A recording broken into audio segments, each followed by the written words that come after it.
Marcos capítulo 2. Tendo Jesus ouvido isto, respondeu-lhes: Os sãos não precisam de médico, e sim os doentes. Não vim chamar justos, e sim pecadores. Versículo 17. A religião farisaica era predominante dentre os judeus, e seus discursos sempre legalistas eram um fardo demasiadamente pesado para aqueles que eles julgavam indignos de sua atenção. As classes marginalizadas eram consideradas impuras, por isso eram praticamente excluídas do convívio religioso. O ministério de Cristo, portanto, tornou-se para eles uma afronta, já que seu público-alvo incluía publicanos e pecadores em grande número. Enquanto eles rejeitavam essas pessoas, Jesus as acolhia, uma atitude que na concepção dos escribas e fariseus seria inconcebível para o Messias. Acuados por um sentimento controverso que afetava suas convicções religiosas, os líderes judeus ficavam extremamente confusos e impacientes diante das atitudes do Rabi de Nazaré. Era como se estivessem sempre na defensiva, criando uma barreira que os impedia de serem transformados pelo poder das palavras do Salvador. Diante de Cristo, pela primeira vez, eles se depararam com uma espécie de espelho que revelava quem eles realmente eram e não gostaram nem um pouco do que viram, ou melhor, do que Cristo os revelou.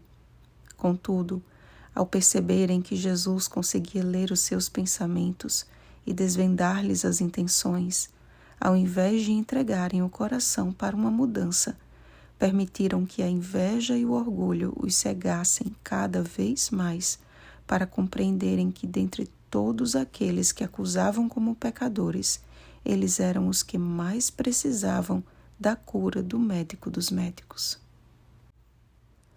Percebam que o texto diz que dias depois entrou Jesus de novo em Cafarnaum e que de novo saiu Jesus para junto do mar.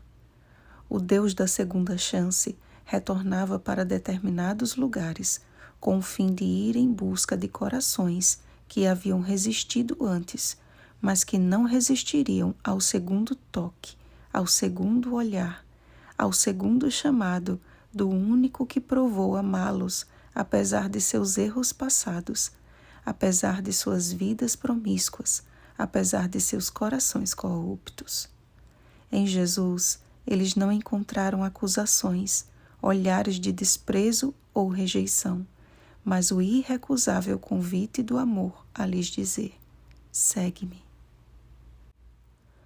Os rabinos judeus ensinavam a cultuar, não a adorar. Em sua letargia espiritual e frieza para com os desfavorecidos, foram obrigados a contemplar a alegria e a admiração de um povo que dizia: jamais vimos coisa assim. Eles jamais tinham visto semelhante obra no meio daqueles que afirmavam ser representantes de Deus na terra. A obra singular de Cristo ofuscava qualquer tentativa de ostentar santidade, e o seu modo de falar os perturbava.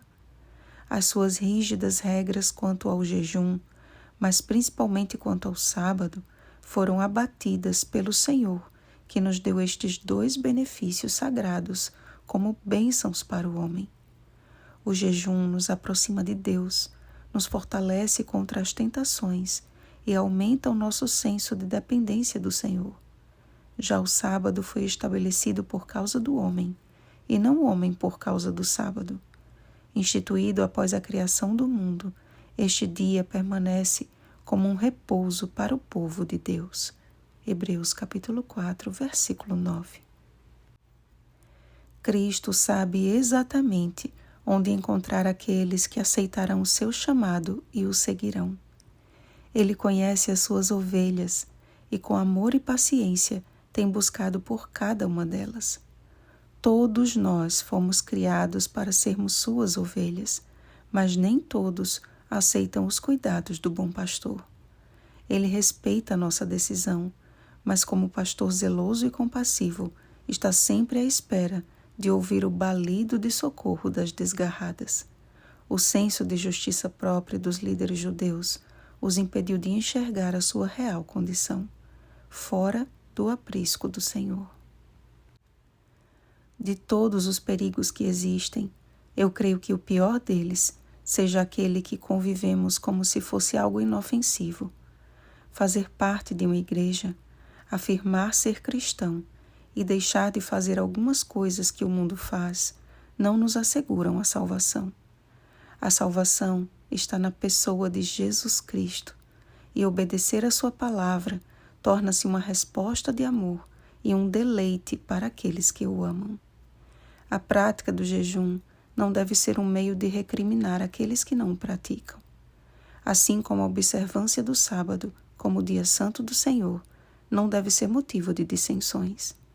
Que você e eu possamos reconhecer a nossa verdadeira condição de pecadores, que carecem da graça de Jesus, e que a nossa vida seja uma crescente jornada com Ele, até que se torne em dia perfeito.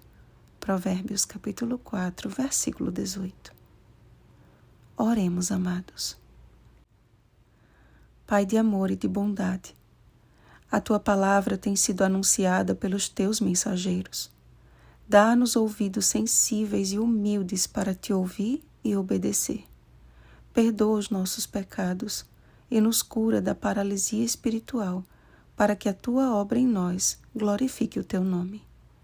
Como os publicanos e pecadores, confessamos que somos infelizes, miseráveis, pobres, cegos e nus. Dependemos completamente da Tua graça e do poder do Teu Espírito em nós. Ó Deus eterno, livra-nos de uma religião em que Tu não estás. Faz-nos Te conhecer, nosso bom pastor. Em nome de Jesus. Amém. Vigiemos e oremos. Bom dia, ovelhas de Jesus. Oremos pelo batismo do Espírito Santo. Oremos uns pelos outros. Rosana Garcia Barros.